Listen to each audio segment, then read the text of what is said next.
Hey, what's up, everybody? This is your girl, Miss Sophia, the diva. How are you really doing? Let's talk about it.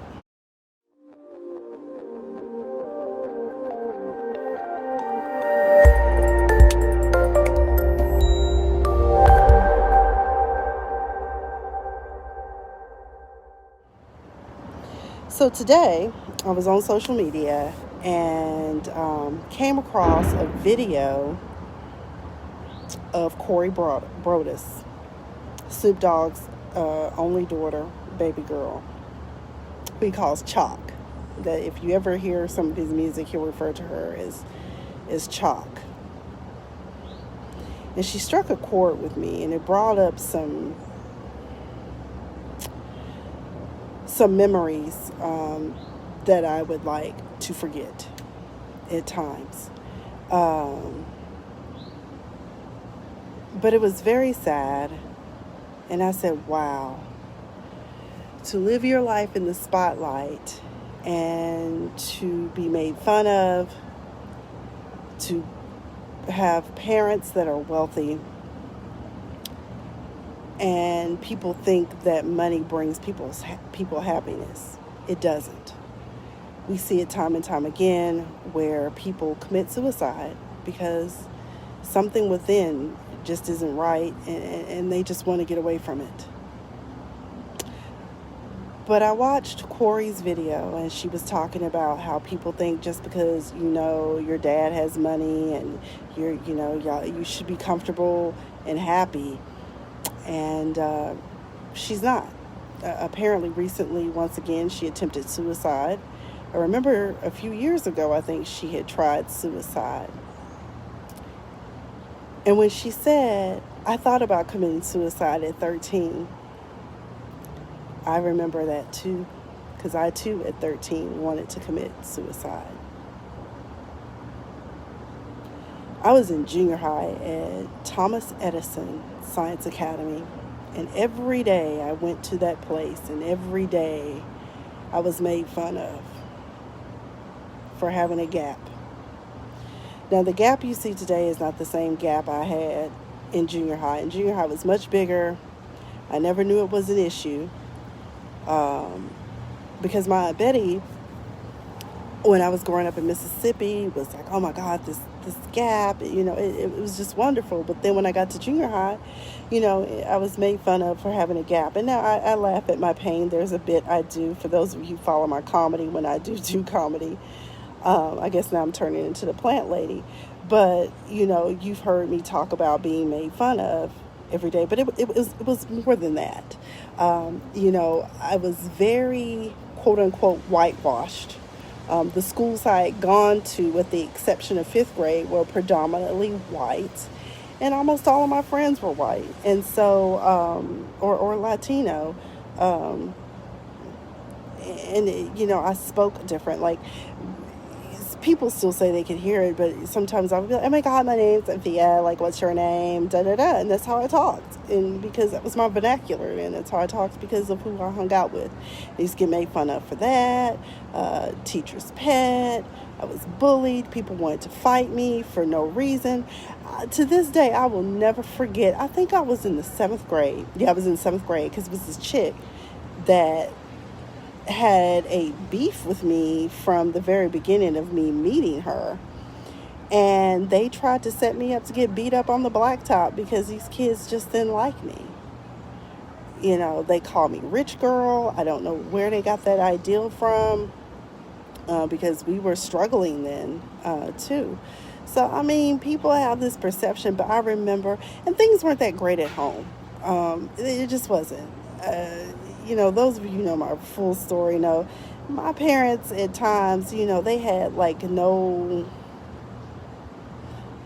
I don't know, it just was hard. And so school was hard, home life was hard. And I remember one day I went home and I said, if I pop this whole bottle of Motrin, I wonder if anybody would miss me and if anyone would care. When Corey said that today, I said, I remember when I was 13. And I remember I tried that. And I wanted to die. I didn't try it because something within me said, let me back it up because I think I said I did. I did not do it. It was a thought. But something within me told me not to, which had to be the Holy Spirit, God, telling me not to. Because I'm made for something greater than my current situation at that time. But when you're 13, you just want to be accepted, right? And now here this she's a young woman. She said people make fun of her for being fat. You know, she's dark. She said as a child, she used to wonder, you know, why don't I look like my brothers? Why did you have me? Why am I here? I said, wow. I used to wonder sometimes why I was here too. Because I didn't think I was pretty either. I thought I was ugly. You know, people made fun of me. And so I just, you know, my junior high years were some of the worst years, and they created insecurities that followed me through college. So, you know, kids are cruel. They can be. And that stuff affects you in adulthood if you continue to allow it and if you don't get, you know, the confidence. And, you know, by the time I got to college, though, nobody cared. By the time I got to high school, actually, no one really seemed to care. Especially my freshman year, nobody gave a fuck. I was, once again, back in my element in Marlin, Texas, my freshman year, up until we had to leave. But, I mean, I felt so bad for her, and my heart went out to her because I was like, it's true, people may have these perceptions, they have these preconceived notions about people having money or people seemingly to be happy. If y'all remember a few years ago, one of my dear friends committed suicide, and I had no idea he was that unhappy. He was a successful criminal defense attorney, and he killed himself. Partially because I didn't know this, but I knew his twin brother had issues. They were twins, and they were in sync, like identical twins. You couldn't tell one from the other.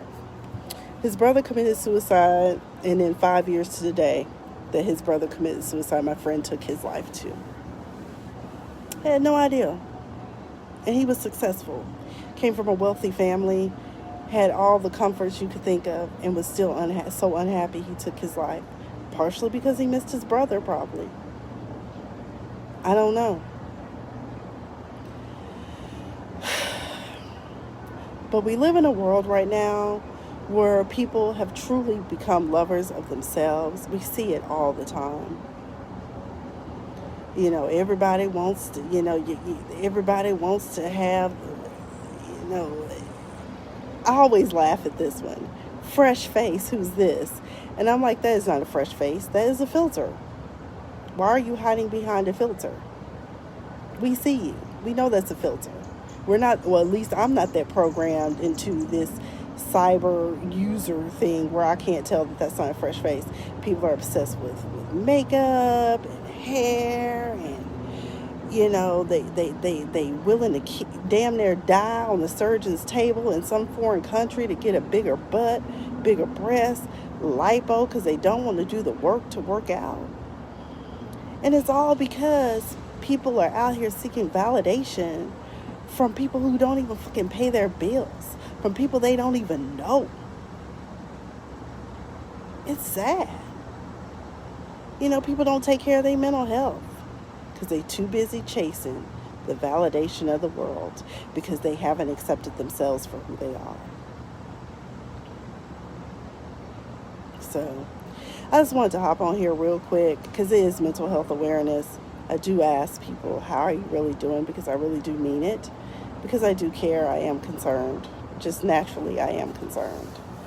But, you know, man, I don't know if that was a mosquito or what that was. Y'all shouldn't be up here with me.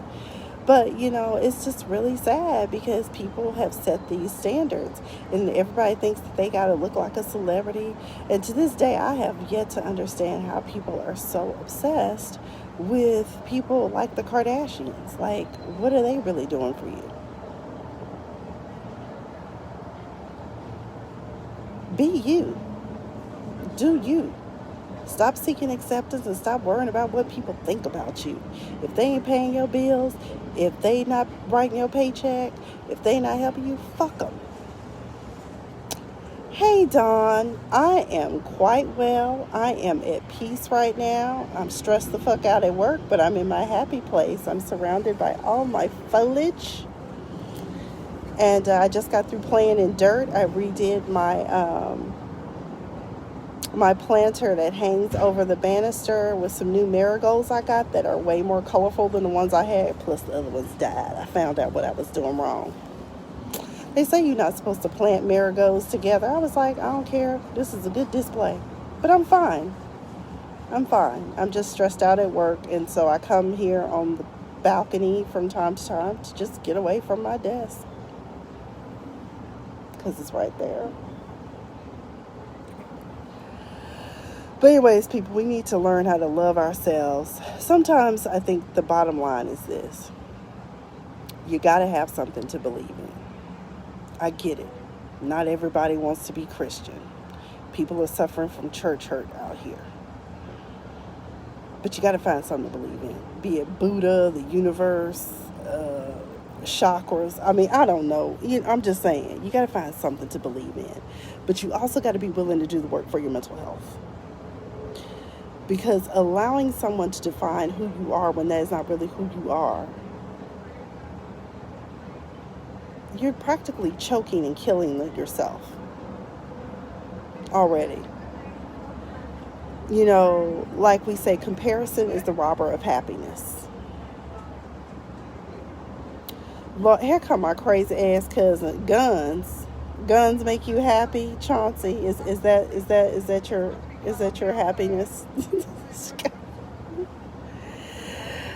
But if you missed the conversation earlier, I just basically was talking about what I saw Snoop Dogg's daughter, Corey, or Chuck, as he calls her. You know, she's his only daughter, and then, you know, he has 2 sons, and the daughter really looks more like her mother. And people are out here calling her fat and ugly and stuff. And I'm like, first of all, that child has lupus.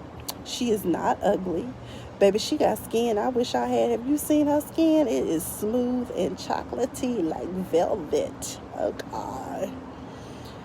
God. But, you know, she doesn't know that. She doesn't know that. And I'm like, y'all need to get her into some therapy. If she's not into therapy, if she is in therapy, you might need to find her a new therapist. Because, you know, prayer and therapy, that's all I can tell you. It works wonders for you. My therapist had to make me stop saying failing forward at work. And I said, well, that's what I feel like. I said, every day I get up, I do work, but I'm still failing because all this work is on top of me and I can't get out.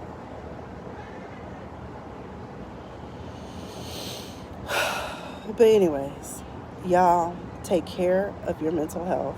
Do what you got to do.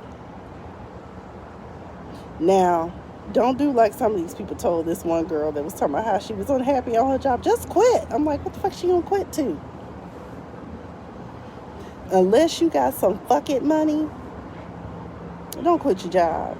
Take FMLA. Take a leave of absence.